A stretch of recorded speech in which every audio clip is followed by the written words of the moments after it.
the CUPP have always said from the beginning of this jamboree that this trial is baseless.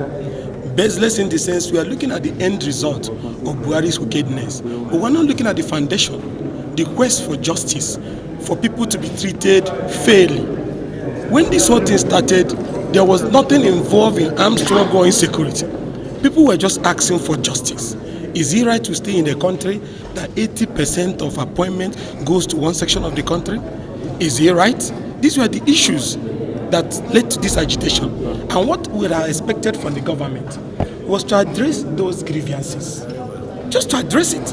Are you saying our people don't have a right to complain? Are you saying that the government that we pay tax to is not supposed to address those grievances?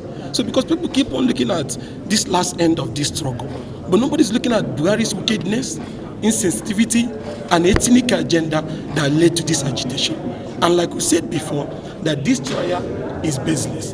What the president can do is to invoke the powers that is assigned to the Attorney General under the Constitution and discontinue this jamboree. I think the president is enjoying the insecurity in the Southeast and the destruction because our people are being killed every day. When the issue of Niger Delta came up, government addressed this issue. There was amnesty, there was even Niger Delta Ministry, there was so on and so forth.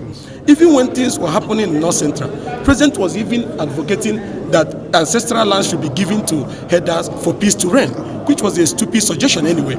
Then if you go to Boko Haram, as bad as Boko Haram was, government was even pardoning them and admitting some of them to the army as we are hearing.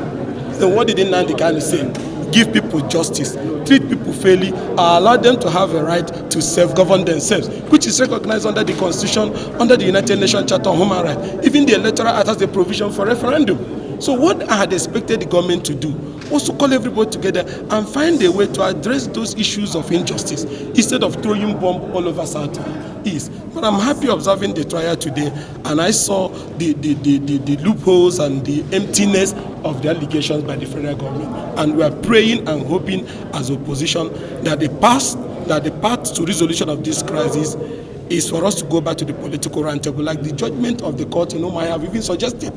The court in Umar have also suggested to the government to take the path of political solution.